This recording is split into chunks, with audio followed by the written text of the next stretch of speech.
เพื่อการศึกษาพระพุทธศาสนาและวัฒนธรรมระบบ FM 104.5 เมกะเฮิรตซ์รายการต่อไปเป็นรายการคดีโลกคดีธรรม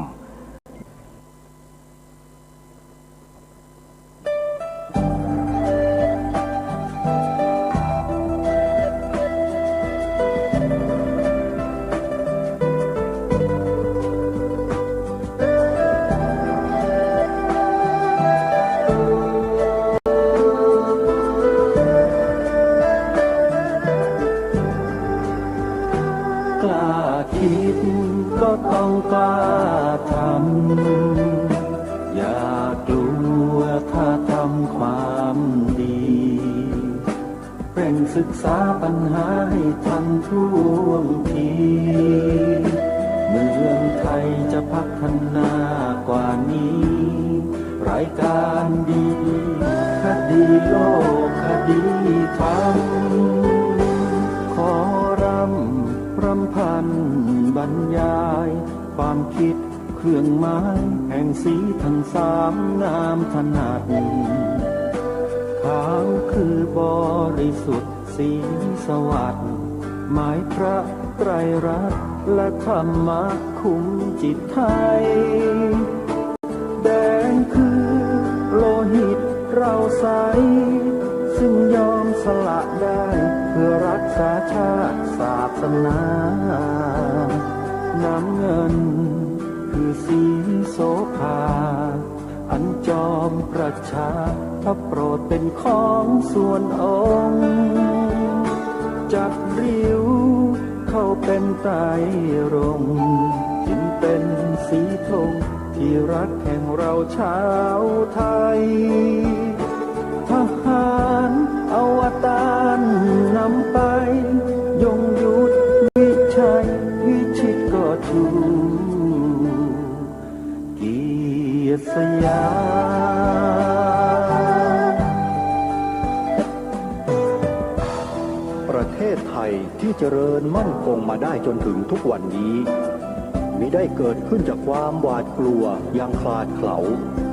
แต่บรรพบุรุษไทยของเราทุกยุคทุกสมัยล้วนแต่มีความกล้าหาญและชาญฉลาดปกป้องเอกราชสร้างชาติให้เกิดความมั่นคงโดยมีธงแห่งพระไตรรัตน์เป็นเครื่องนำชัย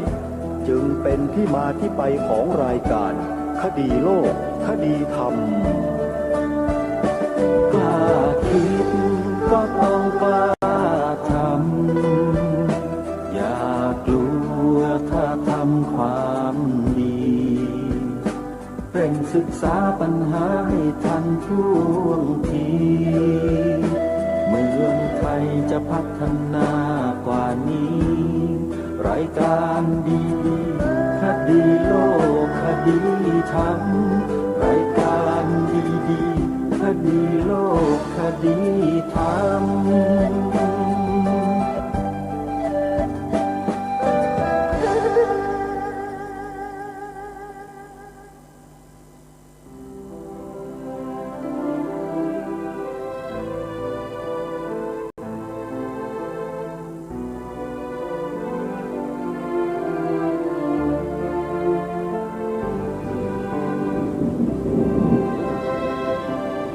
ขอกราบถวายความนอบน้อมแด่พระรัตนตรัย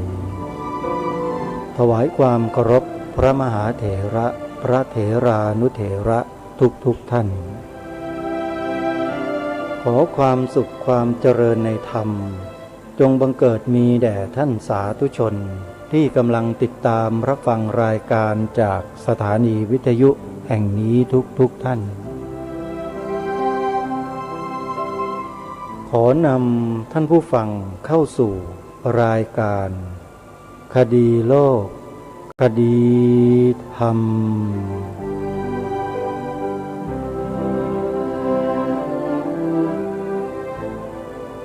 พบกันวันนี้วันขึ้น2 ค่ำเดือน 6วันนี้ตรงกับวันอังคารที่13 เมษายนพระพุทธศักราช 2564 รายการคดีโลกคดีธรรม มาพบกับท่านผู้ฟังเป็นปกติทุกวันจันทร์ถึงวันศุกร์และวันเสาร์อาทิตย์ทางสถานีวิทยุแห่งนี้ท่านสามารถติดตามรับฟังรายการนี้ได้ทางสถานีวิทยุพระพุทธศาสนาแห่งชาติวัดหนองกาย 99.75 เมกะเฮิรตซ์วัดฝายหิน 104.50 เมกะเฮิรตซ์วัดศรีอุดมวงศ์ 101.75 เมกะเฮิรตซ์วัดป่าจริยธรรม 96.50 เมกะเฮิรตซ์วัดอารามมงคล 89.0 เมกะเฮิรตซ์วัดบ้านปลาคูน 104.50 เมกะเฮิรตซ์วัดป่าบ้านผือ 92.75 เมกะเฮิรตซ์วัดสามชุก 100.25 เมกะเฮิรตซ์วัดธรรมปัญญารามบางม่วง 101.25 เมกะเฮิรตซ์วัดเขาปรีดี 106.50 เมกะเฮิรตซ์และสถานีวิทยุเครือข่ายอื่นๆที่ออกอากาศอยู่ในขณะนี้ท่านสาธุชนสามารถดาวน์โหลดแอปพลิเคชันเพื่อติดตามรับฟังรายการนี้ได้เป็นประจำทุกวันแอปพลิเคชันมีชื่อว่าสมาพันธ์สื่อวิทยุพระพุทธศาสนาอาเซียนท่านสาธุชนทั้งหลายในวันที่16 17 18เมษายนนี้หลังสงกรานต์ใกล้จะมาถึงขอเรียนเชิญเจริญพรศรัทธาสาธุชนได้ร่วมกันเป็นเจ้าภาพหล่อพระประธานประจำอุโบสถวัดศรีอุดมวงศ์ตำบลศรีสงครามอำเภอวังสะพุงจังหวัดเลยร่วมกันอาตมาภาพก็จะเป็นเจ้าภาพเททองหล่อเช่นกันใครที่จะเป็นเจ้าภาพแผ่นทองหรือจะเป็นก้อนทองเหลืองเพื่อนำไปหล่อองค์พระพุทธรูปพระประธานประจำอุโบสถวัดศรีอุดมวงศ์ครั้งนี้ขอให้ศรัทธาสาธุชนจดหมายเลขโทรศัพท์ไว้แล้วโทรไปร่วมบุญได้ทันทีตลอด24ชั่วโมงโทรไปที่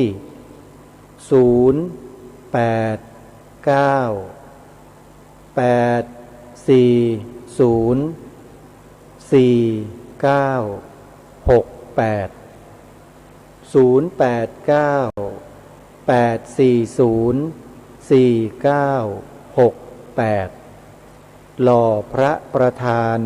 ประจำอุโบสถวัดศรีอุดมวงศ์เป็นอุโบสถหลังแรกหลังเดียวเป็นพระประธานประจำอุโบสถองค์แรกองค์เดียวของวัดศรีอุดมวงศ์อาตมาภาพก็จะเดินทางไปร่วมงานเพื่อเป็นพิธีกรในการถ่ายทอดสดกิจกรรมนี้ทางสถานีโทรทัศน์ผ่านดาวเทียมดีทีวีช่อง232ให้ท่านสาธุชนได้ติดตามรับชมกันทั่วโลกท่านสาธุชนทั้งหลายกิจกรรมงานหล่อพระพุทธรูปโดยเฉพาะพระประธานประจำอุโบสถนั้นเป็นสิ่งที่เกิดขึ้นได้ไม่ใช่ง่ายแล้วจะหาโอกาสเช่นนี้ยากเหลือเกินทำไมจึงกล่าวเช่นนั้นลำพังพระพุทธรูปที่มีการหล่อกันมีการสร้างขึ้นกันนั้นส่วนมากจะเป็นพระพุทธรูปโดยทั่วไป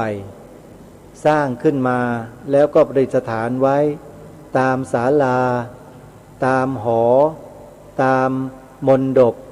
ตามสถานที่อื่นๆแต่พระประธานประจำอุโบสถนั้น มีองค์เดียวในวัดใดก็แล้วแต่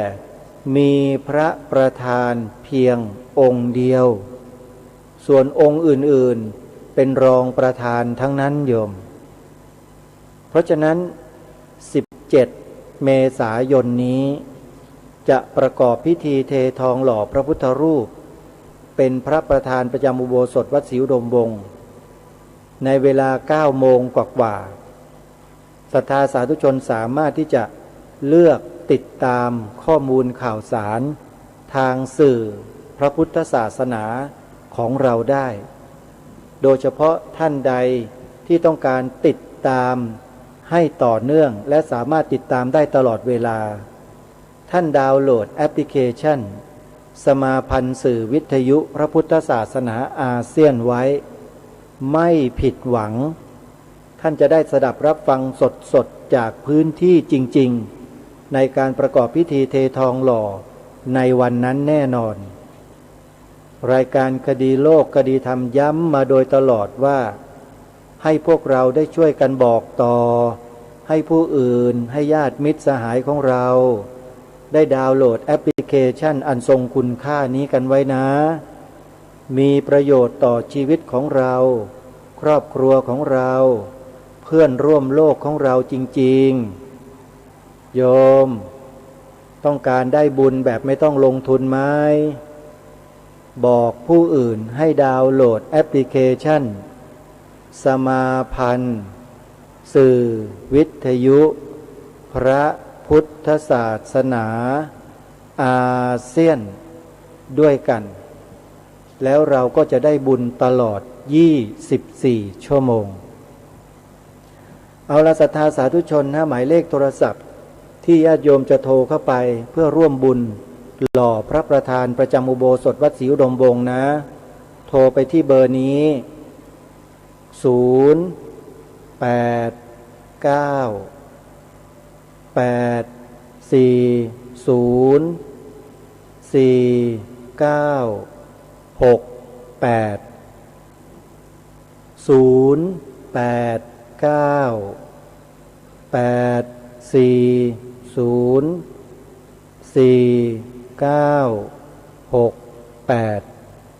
อนุโมทนาบุญกับทุกท่านที่โชคดีฟังรายการวันนี้แล้วโทรศัพท์กันร่วมเป็นเจ้าภาพหล่อพระประธานประจำอุโบสถวัดศรีอุดมวงศ์ด้วยกันอีกวัดหนึ่งโยมก็กำลังสร้างมหาอุโบสถอันนี้ยังไม่ได้หล่อพระประธานแต่ได้ขึ้นรูปองค์พระประธานไว้เรียบร้อยแล้วพระพุทธรูปงดงามมากมหาอุโบสถหลังนี้ใช้พื้นที่ก่อสร้าง2 ไร่กับอีก2 งานถือว่าเป็นอุโบสถใหญ่มากหลายคนก็ตำหนิอีกแล้วยังไม่ทันไรเลยตำหนิอย่างเดียวลูกช่างติเขาว่ากันนะอย่าพึ่งติโยมเดี๋ยวมันจะเป็นบาปวัดนี้ตัดสินสร้างมหาอุโบสถขึ้นด้วยเจตนาที่มุ่งมั่นต้องการที่จะสร้างบุคลากรทางพระพุทธศาสนาให้มีคุณภาพการจัดสร้างอุโบสถหรือมหาอุโบสถหลังใหญ่นี้ขึ้นมาเนี่ยนอกจากจะใช้ประโยชน์ในการทำสังฆกรรมแล้วอุโบสถหรือว่ามหาอุโบสถหลังนี้ยังใช้จัดกิจกรรมหลักของวัดตลอดทั้งปีคืองานศึกษาเรียนรู้และปฏิบัติธรรมะมีการถือศีลปฏิบัติธรรมเป็นปกติใครก็ตามที่ได้มีโอกาสบริจาคปัจจัยหรือเงินเพื่อร่วมสร้างอุโบสถหลังนี้นะโยมนอนตีพุงรับบุญตลอด24ชั่วโมงได้เลยเพราะว่าท่านเจ้าอาวาสวัดนี้เนี่ยทำงานไม่หยุดเหมือนกันท่านขยันท่านอดทนท่านต่อสู้ ดูแลรักษาผืนป่าหลายร้อยไร่ในพื้นที่เอาไว้ได้ โดยที่ชาวบ้านไม่กล้ามาตัดโค่นต้นไม้กันอีกวัดนี้อยู่ที่ตำบลนาดอกคำอำเภอนาด้วงจังหวัดเลยนั่นก็คือวัดป่าจริยธรรมเจ้าอาวาสคือท่านพระครูจริยสารธรรมหรือท่านพระอาจารย์นิรุตนิติสาโรเจ้าคณะอำเภอนาด้วงท่านมีความมุ่งมั่นเหลือเกินในการนำพาผู้คนข้ามโอคะสงสารด้วยการถ่ายทอดความรู้เรื่องวิปัสสนากรรมฐานให้แก่บรรดาผู้ที่สนใจเข้าไปถือปฏิบัติฝึกหัดอบรมจิตอบรมกายวาจาตนเองอยู่ที่นั่นมาหลายปีบัดนี้ถึงเวลาที่จะต้องสร้างสถานที่เพื่อรองรับศรัทธาสาธุชนพระคุณเจ้าสามเณรแม่ชีที่มีความสนใจจะเข้ามาศึกษาอบรมเรียนรู้เรื่องรูปนามขันธ์ห้ามาร่วมมาทำมาสร้างมหาอุโบสถหลังนี้ให้แล้วเสร็จแล้วเราจะได้รับบุญกุศลต่อเนื่องตลอดชาติทีเดียวใครที่มีความสนใจจะร่วมเป็นเจ้าภาพสร้างมหาอุโบสถนะโยมนะติดต่อขอร่วมบุญได้ที่เจ้าอาวาสโดยตรงหมายเลขโทรศัพท์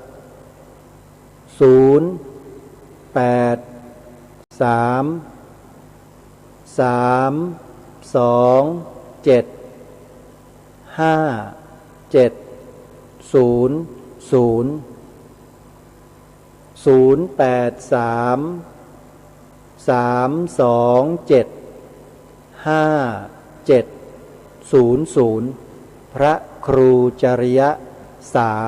รธรรมส่วนกิจกรรมที่อาตมาภาพดำเนินการตลอดมาช่วง2 ปีนี้คืองานปลูกป่าอาตมาภาพไปปลูกป่าไว้ที่ตำบลบ้านผืออำเภอจอมพระจังหวัดสุรินทร์เป็นสถานที่ส่วนตัวจำนวน10 กว่าไร่เห็นว่าในยุคปัจจุบันนี้โลกเรากำลังประสบพบเจอกับภาวะโลกร้อนถ้าหากว่าเราในฐานะที่เป็นมนุษย์คนหนึ่งที่อาศัยอยู่ในโลกใบนี้ไม่คิดที่จะทำอะไรเพื่อเป็นการช่วยแก้ไขบรรยากาศของโลกก็เห็นว่าหรือดูเหมือนว่าเราจะเย็นชากับหายนะที่กำลังจะเกิดขึ้นข้างหน้ามากเกินไปก็เลยตัดสินใจเป็นการส่วนตัวว่าเอาละถึงแม้ว่าเราจะมีที่ดินเพียงแค่หยิบมือเล็กๆน้อยๆเท่านี้ก็ตามแต่ด้วยเจตนาอันมุ่งมั่นของเราที่ต้องการจะรักษาบรรยากาศของโลกเอาไว้เพื่อให้สิ่งมีชีวิตในโลกนี้ได้อิงได้อาศัยบ้างเล็กๆน้อยๆก็ยังดีกว่าที่เราจะนั่งเฉยๆไม่ทำอะไรเลยก็เลยตัดสินใจดำเนินการเรื่องที่ดินจนแล้วเสร็จแล้วก็ลงมือปลูกป่าในปีนั้นทันทีคือเมื่อเดือนมิถุนายนพระพุทธศักราช 2562 จนมาถึงปีนี้พระพุทธศักราช 2564 เกือบ2 ปีแล้วโยมใกล้เข้ามาเต็มทีแล้วถ้าถึงวันที่22 มิถุนายนเมื่อไหร่ให้ท่านสาธุชนทราบว่านั่นคือวันครบรอบปลูกป่าสามัคคีธรรมสวนป่าสามัคคีธรรมจึงได้เชิญชวนศรัทธาสาธุชนที่มีความมุ่งหวังมีความมุ่งมั่นต้องการจะเห็นความอุดมสมบูรณ์ของโลกใบนี้เกิดขึ้นต้องการสนับสนุนการปลูกป่า อาตมาภาพยินดีที่จะดำเนินการด้วยมือของตนเองโยมที่ดินมีแค่16 ไร่ก็จะทำอยู่แค่นั้นแหละเพราะว่าไม่มีที่ดินเพิ่มก็จะทำอยู่แค่16 ไร่นี่แหละโยมแต่ถ้าหากว่ากำลังยังดีอยู่ตอนเนี้ยเผื่อว่ามีใครจะซื้อที่ดินข้างๆถวายอาตมาภาพก็จะขยายพื้นที่ปลูกป่าออกไปอีกซื้อให้100 ไร่ก็จะปลูกป่ามัน100 ไร่เลยโยมซื้อให้1,000 ไร่ก็จะปลูก1,000 ไร่ให้ดูเชื่อไหมว่าอาตมาภาพทำได้ลั่นวาจาออกอากาศไปแบบนี้แล้วโยมอาตมาเนี่ยไม่มีอะไรที่ทำไม่ได้ภายใต้พระอาทิตย์ดวงนี้ขอบอกแต่ว่าโยมกล้าที่จะซื้อที่ดินถวายหรือเปล่าเท่านั้นเองราคาที่ดินไร่หนึ่งตกประมาณเกือบ100,000 บาทโยมว่าแพงไหมกับการได้มาซึ่งสิ่งที่ดีกว่าเงินทองเป็นของมายาข้าวปลาสิของจริงลองนำปรัชญาทางความคิดของท่านหม่อมเจ้าสิทธิพรกฤษฎากรท่านเนี้ยไปขบคิดพิจารณาดูก่อนนะโยมนะว่าจริงหรือเปล่าที่ท่านสร้างแนวคิดเอาไว้ให้กับพวกเรารุ่นหลังให้ขบคิดกันว่าเงินทองเป็นของมายาข้าวปลาสิของจริงลองไปพิจารณากันดูว่าจริงหรือไม่มีเงินแต่มีข้าวมีปลามีอาหารเต็มไร่เต็มสวนเต็มป่าเต็มท้องนาเราตายไหมโยมไม่ตายมีกินตลอดทั้งชาติแต่ถ้ามีเงินท่วมหัวกองท่วมมหาสมุทรท่วมภูเขาเต็มไปหมดเลยแต่ไม่มีต้นไม้ใบหญ้าสักใบหนึ่งอยู่กลางทะเลทรายถามว่าเงินจำนวนมหาศาลกองเท่าภูเขาเหล่ากามีประโยชน์ไหมโยมไม่ต้องพูดว่าเอาไปแลกซื้ออย่างอื่นมันไม่มีแล้วในโลกเนี้ยมาหาซื้อไม่ได้สมมุติว่าข้าวถังหนึ่งราคาเท่ากับทองคำ20 ตันอย่างเงี้ยโยมจะซื้อไหมมันพอซื้อไหมล่ะเพราะฉะนั้นสุดท้ายแล้วคนเราก็ต้องยอมยอมเอาเงินมหาศาลหรือเงินมากมายนั้นไปแลกซื้ออาหารมากินนี่คือแนวความคิดของท่านหม่อมเจ้าสิทธิพรกฤษฎากรให้ไว้แล้วมีผู้นำมาขยายก็คือท่านด็อกเตอร์วิวัฒน์ศัลยกรรมธรหรือว่าอาจารย์ยักษ์อาตมาภาพติดตามผลงานมาเป็นระยะเวลากว่า2 ปีแล้วเห็นข้อมูลเห็นความรู้เห็นอัจฉริยภาพอะไรต่างๆที่อาจารย์ยักษ์ได้รับการถ่ายทอดพระราชทานมาโดยตรงจากองค์พระบาทสมเด็จพระบรมชนกาธิเบศรมหาภูมิพลอดุลยเดชมหาราชบรมนาถบพิตรแล้วอาตมาภาพหายสงสัยไม่สงสัยอะไรในโลกใบนี้อีกแล้วไม่สงสัยความจนความรวยที่มันเป็นอยู่ในโลกใบนี้อีกแล้วโยมมันเป็นมายาทั้งนั้นเลยพูดแบบนี้หลายคนอาจจะไม่ชอบไม่เป็นไรโยมอาตมาภาพไม่ว่าจะตำหนิจะว่าจะด่าจะอะไรแล้วแต่อาตมาภาพก็เป็นอาตมาภาพอย่างนี้แหละเพราะพูดความจริงเพราะฉะนั้นเรื่องเงินถ้าเรามีมากมายมหาศาลเนี่ยโยมใครกล้าบ้างซื้อที่ดินถวายอาตมาสิจะปลูกป่าให้ดูซื้อ10,000 ไร่ก็จะปลูก10,000 ไร่เลยเนี่ยนั่งพูดอยู่เนี่ยเดี๋ยวจะทำให้ดูขอให้กล้ากันสักนิดหนึ่งอาตมาภาพว่าในปัจจุบันเนี้ยคงจะหาคนที่มีความกล้าหาญเด็ดเดี่ยวทำอะไรลงไปด้วยความตัดสินใจด้วยตัวเองนั้นยากนะทำไมว่ายากเดี๋ยวนี้นะไอ้ระบบต่างๆเศรษฐกิจระบบ iOS SOI อะไรทั้งหลายทั้งปวงมันครอบงำสมองคนทั้งโลกหมดแล้วมาตรฐานโลกอย่างนั้นอย่างนี้ มาตรฐานนี้มาตรฐานนั้นโยมไปเปิดฟังอาจารย์ยักษ์กับอาจารย์เดชาสิริพัฒน์หรือโจรจันไดฟังดูบ้างนะโยมนะจะได้รู้ว่าอะไรมันเป็นอะไรอาตมาภาพเนี่ยถึงแม้ว่าจะเรียนมีความรู้ต่ำนะจบแค่ประถม6นะแล้วก็ไม่มีปริญญาแล้วก็ไม่เป็นมหาปรริญญาไม่ได้อะไรกับใครเขาทั้งนั้นนะโยมแต่เป็นคนชอบฟังผู้รู้เขาพูดนะชอบฟังในหลวงรัชกาลที่9ตรัส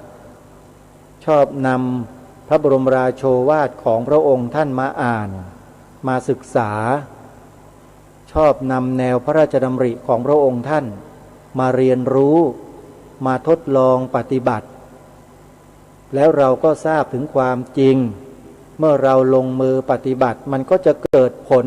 ให้เราได้ศึกษาเรียนรู้ได้ว่าถูกหรือผิดเมื่อเรารู้ว่าอันไหนถูกเราก็ยึดหลักนั้นไว้เมื่อเห็นว่าอันไหนมันผิดเราก็ทิ้งตรงนั้นไปเก็บเกี่ยวประสบการณ์ความรู้ต่างๆจากผู้รู้ทั้งหลายแบบเนี้ยเนี่ยคือการศึกษาของอาตมาภาพอาตมาภาพไม่มีบุญไม่มีวาสนาที่จะไปนั่งเรียนให้จบปริญญาเหมือนกับทุกท่านได้บุญน้อยเบี้ยน้อยหอยน้อยเขาว่านะไม่รู้หมายถึงอะไรไม่ทราบก็เลยไม่มีโอกาสที่จะได้รับใบประกาศสวยๆได้ครุยปริญญาสวยๆได้อะไรต่อไม่อะไรที่คนเขาภาคภูมิใจมาเป็นของตนเองหมดโอกาสโยมนี่ถ้าเกิดแก่ไปก็เป็นหลวงตาแก่ๆรูปหนึ่งเท่านั้นแหละไม่ได้มีค่าอะไรไม่มีใครเข้าไปหาหรอกโยมถ้าอาตมาภาพไปอยู่กระต๊อบหลังหนึ่งอ่ะ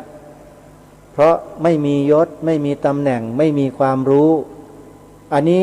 พิจารณาตัวเองรู้ตัวเองอยู่ตลอดว่าวันหนึ่งจะต้องอยู่ในลักษณะเช่นนั้นแต่ณเวลาเนี้ยทำหน้าที่อยู่ก็ขอทำหน้าที่ให้เต็มเหนี่ยวใครก็อย่ามาขวางถ้าหากหมดหน้าที่เมื่อไหร่พ้นหน้าที่เมื่อไหร่ค่อยว่ากันนี่คืออุดมการณ์ซึ่งมีหลายคนบอกมันกินไม่ได้หรอกอุดมการณ์นะสิ่งที่มันกินได้ก็คือเงินพูดก็พูดไปเถอะอาตมาภาพไม่หลงกลหรอกเพราะรู้ไม่มีอะไรที่จะเกินความรู้ของคนนะโยมคือปัญญามีหลายระดับปัญญาโลกิยะกับปัญญาโลกุตระก็แบ่งไปตามภาวะของจิตที่รู้และเข้าใจในระดับโลกิยะเขาแยกแยะความรู้กันในระดับอนุบาลระดับประถมระดับมัธยมระดับอุดมศึกษาระดับผู้ช่วยศาสตราจารย์รองศาสตราจารย์ศาสตราจารย์พิเศษศาสตราจารย์เกียรติคุณสารพัดนี่คือโลกิยะปัญญาแต่โลกุตระปัญญามีหนึ่งเดียวโยมทราบไหมว่าปัญญานั้นคือปัญญาอะไรปัญญาวิมุตติโยมไปหาข้อมูลเอานะอาตมาภาพจบไม่สูงอธิบายไม่เป็นโยมอาตมานั้นเป็นคนที่ยังไปไม่ถึงปัญญาวิมุตติหรอกแต่แค่ศึกษากำลังศึกษาเรียนรู้อยู่วันหนึ่งก็หวังว่าจะได้ปัญญาวิมุตติเหมือนอย่างท่านอื่นๆเขาบ้างครูบาอาจารย์หลายๆรูปท่านได้ปัญญาวิมุตติกันมากมายอาตมาภาพก็กำลังขวนขวายเพื่อหาปัญญาวิมุตติให้หลุดพ้นไปจากไอ้อัตตาตัวตนอันนี้เหมือนกันถ้าหากวันหนึ่งได้ปัญญาวิมุตติเมื่อไหร่วันนั้นอาตมาภาพจะมีความสบายใจเป็นที่สุด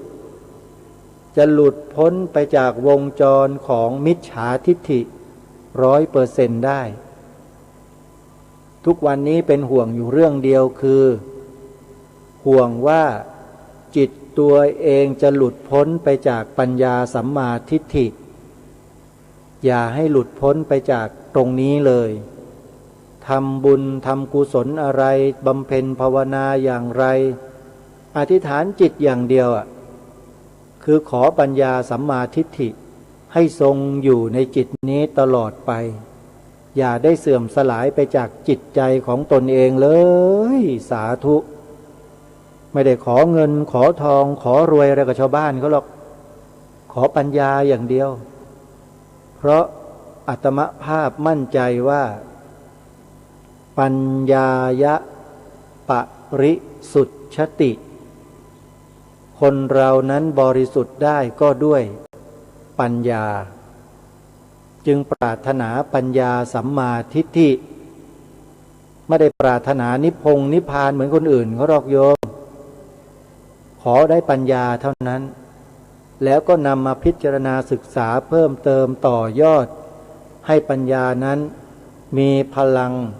มีความสามารถชำแรกสิ่งต่างๆให้รู้ให้เห็นตามความเป็นจริงให้ชัดเจนมากยิ่งขึ้นพอใจแล้วไม่ได้หวังถึงผลสูงสุดอะไรหรอกโยมอาตมาภาพบอกแล้วว่ามักน้อยสันโดษแต่ไม่ได้หมายความว่า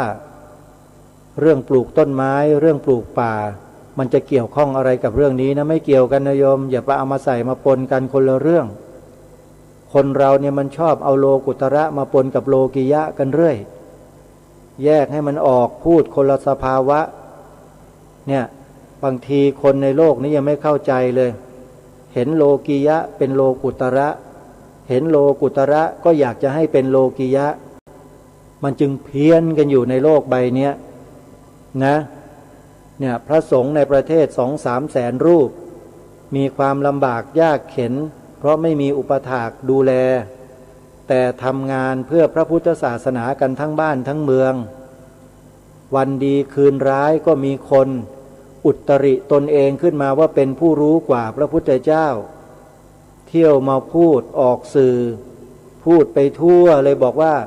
ถวายเงินพระแล้วบาปอย่างนู้นอย่างนี้ไอ้พวกนี้เนี่ยอาตมาภาพไม่รู้จะพูดยังไงโยม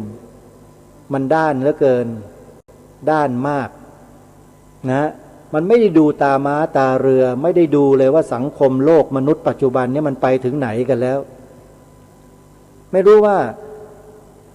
จะอยากให้พระสงฆ์ในประเทศไทยหรือในโลกใบนี้บรรลุอรหันต์กันให้หมดทั้งบ้านทั้งเมืองเลยหรือไงไม่ทราบมันถึงจะพอใจคนพวกนี้อาตมาภาพว่าคนพวกนี้มันบ้าโยมดูนิ้วมือเราสิทุกคนน่ะดูนิ้วมือยกขึ้นมาแล้วแบมือออกมองไปที่ปลายนิ้วดูสิโยมทำสิให้ทำเนี่ยแบมือแล้วมองไปที่ปลายนิ้วทั้ง5 นิ้วถ้าตราบใดโยมยังไม่สามารถทำให้นิ้วทั้ง5 นิ้วมันเท่ากันเสมอกันได้เนี่ยโยมอย่าไปหวังว่าจะทำให้คนนั้นจะเป็นอะไรๆให้เหมือนกันได้มันหมดสิทธิ์ไม่มีสิทธิ์เลยแต่ใครก็ไม่รู้อุตริตัวเองขึ้นมาบอกว่าเป็นผู้รู้เป็นผู้เชี่ยวชาญชำนาญเป็นผู้บรรลุทะลุบ้าบอคอแตกเลยไม่รู้เที่ยวมาสอนพระสงฆ์สอนญาติโยมอุบาสกอุบาสิกาที่กำลังสืบสารพระพุทธศาสนากันอยู่ในปัจจุบันว่าไม่ให้ส่งเสริมซึ่งกันและกันต่อไปการไม่ถวายปัจจัยพระเนี่ยโยมรู้ไหมนั่นคือการทำลายพระพุทธศาสนาตรงๆเลยนั่นน่ะเพราะว่าไม่ว่าพระว่าโยมต้องใช้ปัจจัยใช่ไหมไปไหนทำอะไรเดินไปไหนซื้อข้าวของอะไรต่าง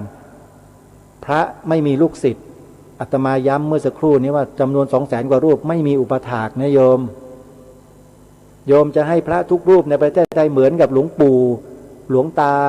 ที่มีลูกศิษย์ล้อมหน้าล้อมหลังเดินตามเป็นขบวนอย่างนั้นหรือมันไม่ใช่โยมใช้สมองคิดสิอย่าใช้อย่างอื่นคิดคนที่พยายามพูดไม่ให้คนอื่นเขาส่งเสริมพระศาสนาด้วยการทำนุบำรุงดูแลพระภิกษุสามเณร ด้วยการถวายความอำนวยความสะดวกให้ท่านอย่าไปหลงกลในคนพวกนี้นะโยมนะอาตมาภาพขอบอกมันพูดได้ทุกวันพวกเนี้ยอาตมาเคยอัญเชิญกระแสพระราชดำรัสของล้นเกล้ารัชกาลที่6มาอ่านให้พวกเราฟังบ่อยๆจำได้ไหมพระองค์ทรงเตือนพวกเราไว้ว่าผู้ที่คนอื่นเขาส่งเข้ามาปลอมแปลงเพื่อทำลายพระพุทธศาสนา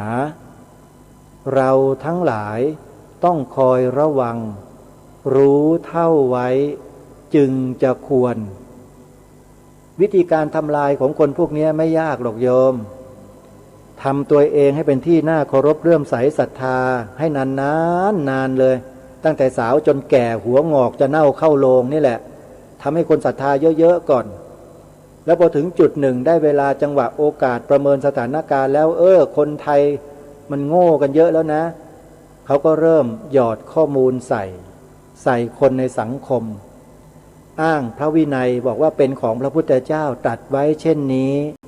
พระพุทธเจ้าตรัสไว้เช่นนั้นพระพุทธเจ้าตรัสไว้อย่างนั้นไม่ให้ปฏิบัติอย่างนี้อย่างโน้นอย่างนั้นแต่ไม่เคยพูดถึงวิธีการที่พระพุทธเจ้าทรงวางไว้เพื่อให้ทางออกไว้ไม่เคยพูดอาตมาเคยพูดในรายการว่าคนพวกนี้ไม่เคยพูดถึงอธิกรณสมถะ7ข้อที่พระพุทธองค์ทรงวางหลักการเอาไว้ให้เลยวันดีคืนเลวก็มีพระบางรูปที่ถูกไล่ออกมาจากวัดหนองป่าพงเที่ยวมาพูดบอกว่าพระปาติโมกข์มีอยู่150ข้ออื่นไม่ใช่โยมลองพิจารณาดูถ้าพวกนี้มันพวกเดียวกันหรือเปล่ามันทำงานเป็นทีมกันไหมมันลงล็อกกันพอดิบพอดีหรือเปล่าเนี่ยถ้าไม่พิจารณาอย่างละเอียดรอบคอบลึกซึ้งแล้วเนี่ยจะมองคนพวกนี้ไม่ออกไม่มีทางมองออกหรอกทุกคนใช้ความเข้าใจส่วนตัวเป็นหลักแต่ไม่ใช้หลักการของพระพุทธองค์เป็นหลักในการพิจารณาในการตัดสินสิ่งต่างๆทั้งหลายเหล่านี้ด้วยเหตุผลปัจจัยทั้งหลายทั้งปวงมหาประเทศสี่ที่พระองค์ทรงวางหลักไว้พวกนี้ก็ไม่เคยพูดอธิกรณสมถะ7ซึ่งเป็นทางแห่งการยุติอาบัติทั้งหลายทั้งปวงคนพวกนี้ก็ไม่เคยพูดเอาแต่ดีเข้าตัวแล้วเอาชั่วโยนให้คนอื่นตลอดคนพวกนี้คบได้ไหมโยมคบได้ไหม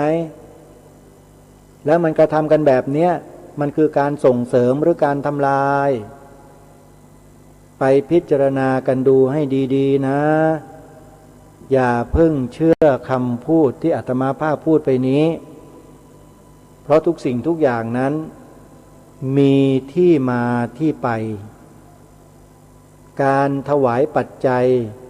เพื่ออำนวยความสะดวกให้แด่พระภิกษุสงฆ์สามเณรได้รับความสะดวกในการทำรงรักษาไว้ซึ่งพระบวรพุทธศาสนาสืบสารพระพุทธศาสนานั้นเป็นพระราชกรณียกิจขององค์พระมหากษัตริย์ที่ทรงกระทำเป็นแบบอย่างมาตั้งแต่ดั้งเดิมพวกนี้มันมาจากไหนล่ะมันมาเที่ยวพูดตำหนิการกระทำเช่นนี้จริงไหมบอกแล้วอาตมาภาพเป็นคนพูดอะไรตรงๆซื่อๆมีความรู้เรื่องพวกนี้ศึกษาเรียนรู้มากิจการงานของพระศาสนาตั้งแต่ยุคต้นกรุงรัตนโกสินทร์เสมอมาเนี่ยสมัยรัชกาลที่1รัชกาลที่2 3โดยเฉพาะรัชกาลที่1 2เนี่ยโยมไม่มีการถวายปัจจัยพระสงฆ์ตรงๆหรอกองค์พระมหากษัตริย์ทรงมอบหมายให้สังฆการีนำจตุปัจจัยมาให้กับอุปถากเพื่อที่จะถวายความสะดวกให้แก่พระสงฆ์ท่านโดยลำดับชั้นเนื่องจากว่าสมัยต้นรัตนโกสินทร์พระสงฆ์มีจำนวนน้อยมากจึงทำให้การดูแลการส่งเสริม ในกิจการบางอย่างของสงฆ์นั้นจึงทำได้โดยง่ายโดยสะดวกแต่พอสิ้นรัชสมัยรัชกาลที่2เข้าสู่รัชกาลที่3ขึ้นมาพระสงฆ์เริ่มมีจำนวนเพิ่มขึ้นมากขึ้น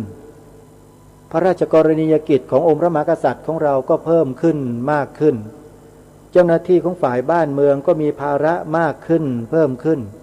จะมาดูแลพระภิกษุสงฆ์ให้ครบถ้วนกระบวนความที่มีจำนวนเพิ่มมากขึ้นก็เป็นไปได้ยากด้วยเหตุนี้เององค์พระมหากษัตริย์จึงทรงมีแนวพระราชดำริให้เป็นพระบรมราชโองการให้สังฆการีและผู้ที่เกี่ยวข้องเนี่ยจัดทำระเบียบเพื่อถวายนิตยพัสแด่พระท่านให้ท่านไปดูแลตัวเองกิจการงานของวัดวาอารามของท่านเองโดยที่สังฆการีหรือเจ้าหน้าที่ที่เคยดูแลอยู่นั้นก็ให้เพลามือลงจึงเกิดการถวายปัจจัยพระสงฆ์ขึ้นมาโดยพระราชอำนาจแล้วพวกนี้มันมาจากไหนกันนะอยู่ๆมันก็เที่ยวมาพูดในลักษณะที่โจมตีการกระทำเช่นนี้ของพวกเราเนี่ยดำเนินรอยตามเบื้องพระยุคลบาทดูแลทำนุบำรุงส่งเสริมพระภิกษุสงฆ์สามเณรแม่ชีตามรอยเบื้องพระยุคลบาทเช่นนี้เพื่ออำนวยความสะดวกแด่ท่านมาโดยตลอดอยู่ๆพวกนี้โผล่มาจากขุมไหนก็ไม่รู้มาซัดพระภิกษุสงฆ์ซัดญาติโยมเราที่ถวายปัจจัยถวายเงินพระว่าเป็นคนเลวคนชั่วคนบาปคนไม่ดีเป็นอะไรไม่รู้สารพัดสารเพมันใช่ล่ะมันใช่ไหมโยมถามว่าพวกนี้มันเป็นชาวพุทธหรือเปล่าอาตมาว่าไม่ใช่อ่ะรัชกาลที่6ตรัสยืนยันไว้ผู้ที่คนอื่นเขาส่งเข้ามาปลอมแปลงเพื่อทำลายพระพุทธศาสนาเราทั้งหลายต้องคอยระวังรู้เท่าไว้จึงจะควรทีนี้ไอ้พวกเราเนี่ยก็รู้ไม่เท่าทันคนพวกนี้อาตมาภาพก็เลยต้องมาบอกให้รู้เท่าทันคนพวกนี้ไว้อย่าไปหลงเชื่อกันนะถ้าหลงเชื่อเมื่อไหร่พระสงฆ์หายไปจากสังคมเพียบเลยโยมเพราะไม่รู้จะอยู่ไปทำพระแสงด้ามงาอะไรเนี่ยขาดการทำนุบำรุงส่งเสริมขาดการดูแลพระสงฆ์จะอยู่ทำไมก็สึกออกไปทำมาหากินยังสบายใจกว่าเยอะจริงไม่จริงพวกนี้มันทำลายหรือมันสร้างสรรค์กันแน่พิจารณากันให้ดีนะข้อนี้อาตมาภาพจะไม่พูดบ่อยเรื่องนี้ขอบอกว่าให้ยึดหลักโบราณราชประเพณี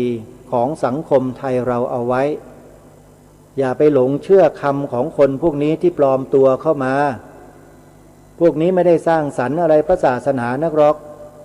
อวดอ้างคุณวิเศษตัวเองว่าเป็นผู้รู้กว่าผู้อื่นก็แค่นั้นเองอธิบายธรรมะเก่งมีคนฟังแล้วเกิดศรัทธาเยอะสามารถต้อนผู้คนให้เข้ามาช่วยงานช่วยการเอาเงินมาให้เอาเงินมากองเยอะแต่ขณะเดียวกันพูดให้คนอื่นเกลียดพระสงฆ์ไม่ทำบุญกับพระสงฆ์ตัดกำลังของพระสงฆ์ทั่วประเทศลงด้วยคำพูดเพียงสั้นๆอ้างวินัยเพียงข้อเดียวถามว่านี่หรือคือการทำนุบำรุงส่งเสริมพระพุทธศาสนาของคนเหล่านี้ส่งเสริมตรงไหนโยมในเมื่อพูดไม่ให้ถวายเงินพระแล้วทำไมจึงไม่เอาเงินตัวเองเนี่ยมาช่วยเหลือพระด้วยวิธีการที่ถูกต้องเล่าทำไมไม่หาทางออกให้ท่านมันตัดช่องน้อยแต่พอตัวกันทั้งนั้นคนพวกนี้ถือว่าเป็นพวกเห็นแก่ตัวจริงหรือไม่อย่าไปหวั่นไหวโยมทำไปเลยบุญมันอยู่ที่เจตนาของเราไม่ได้ขึ้นอยู่กับวัตถุเพียงอย่างเดียวมีวัตถุแต่ไม่มีเจตนามันก็ไม่เป็นบุญเพราะฉะนั้นบุญมันเกิดขึ้นจากเจตนาของเราที่มีความปรารถนาดีหวังดีถวายเข้าไปอาตมาขอบอกเลยถวายท่านไปเถอะพระที่ท่านทำงานน่ะโยมเห็นรูปไหนท่านทำงานพระศาสนาช่วยกิจช่วยการช่วยงานโยมทำไปเลยบอกแล้วไงว่าเงินทองมันเป็นของมายา ข้าวปลาสิของจริงพระสงฆ์เนี่ยท่านให้อาหารแก่มนุษย์เขาเรียกว่าอาหารทางปัญญาอาหารทางจิตและวิญญาณเป็นอาหารชนิดหนึ่งนะวิญญาณอาหารมโนสัญเจตนาอาหารผัสสาหารเป็นต้นเห็นไหมอาหารมีอยู่4ชนิดที่เป็นกากเป็นเดนเป็นดินน้ำไฟลมอยู่แค่ชนิดเดียวเรียกกับพริงกาลอาหารที่เคี้ยวที่กลืนที่กินอยู่นี่นะนอกนั้นเหรอมโนสัญเจตนาอาหารผัสสาอาหารแล้วก็วิญญาณอาหารเนี่ยเป็นเรื่องของนามทั้งนั้นเพราะฉะนั้นพระเนี่ยที่ท่านทำงานอยู่ทุกวันเนี่ยโยมเผยแผ่พระศาสนาเนี่ยให้อาหารทางจิตและวิญญาณแก่มนุษย์เห็นหรือยังมีความสำคัญไหมอาหารน่ะสำคัญกว่าเงินไหมโยมถ้าโยมไปให้ความสำคัญกับเงินแล้วเห็นว่าเงินเป็นตัวทำลายพระศาสนาแล้วก็เที่ยวไปพูดไปสอนให้คนอย่าไปถวายเงินพระเนี่ยอาตมาภาพคิดว่าคนพวกนั้นเนี่ยมันโง่สุดๆโง่ไม่พอมันพาคนอื่นโง่ไปทั้งบางอีกด้วยเอ้าใครจะโง่ตามบ้างเชิญได้แต่อาตมาภาพไม่ขอให้ญาติโยมสาธุชนที่ฟังรายการคดีโลกคดีธรรมอยู่นี้ไปโง่ตามคนพวกนั้นนะโยมนะช่วยดูแลพระลูกพระหลานของเรานี่แหละโยมพวกอาตมาไม่ใช่ใครอื่นโยมไปมองเป็นเทวดาเดี๋ยวโยมจะเดือดร้อนกันใหญ่เดี๋ยวเทวดาจะหนีขึ้นสวรรค์กันหมดนะโยมนะอาตมานี่ก็เป็นลูกหลานโยมเป็นพี่ๆน้องๆกันทั้งนั้น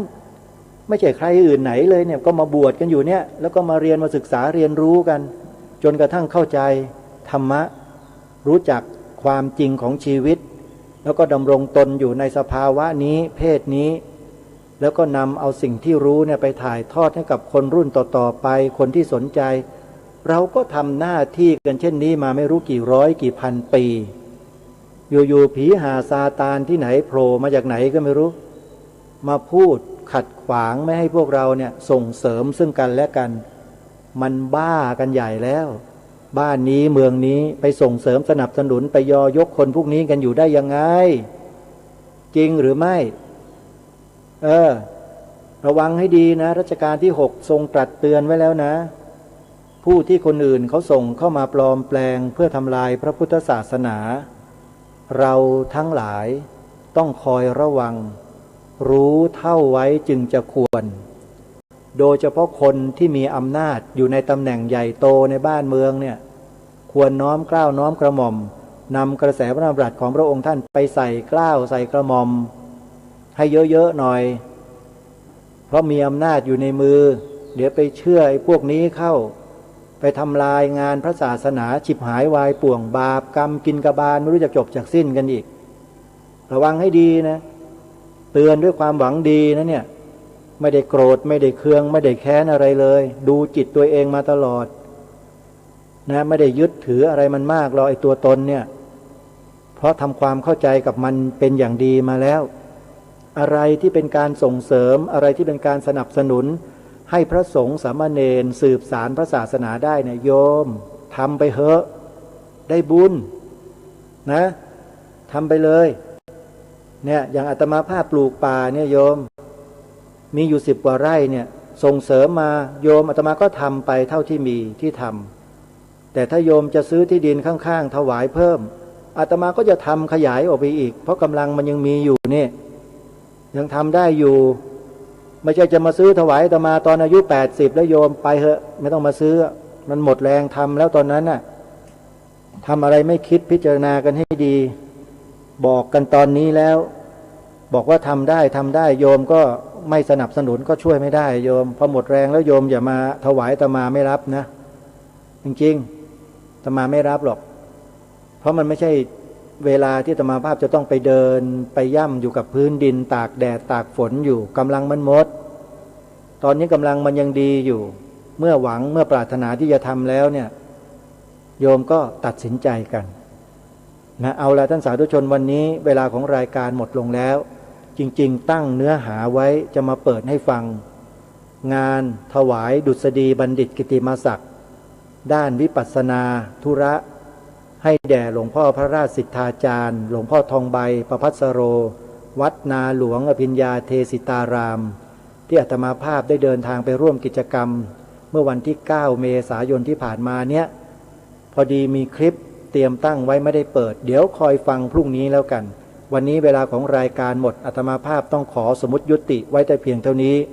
ขอความสุขสวัสดีในธรรมแห่งองค์สมเด็จพระบรมศาสดาสัมมาสัมพุทธเจ้า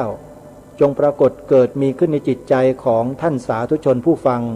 ทุกท่านทุกคนเทอญขอ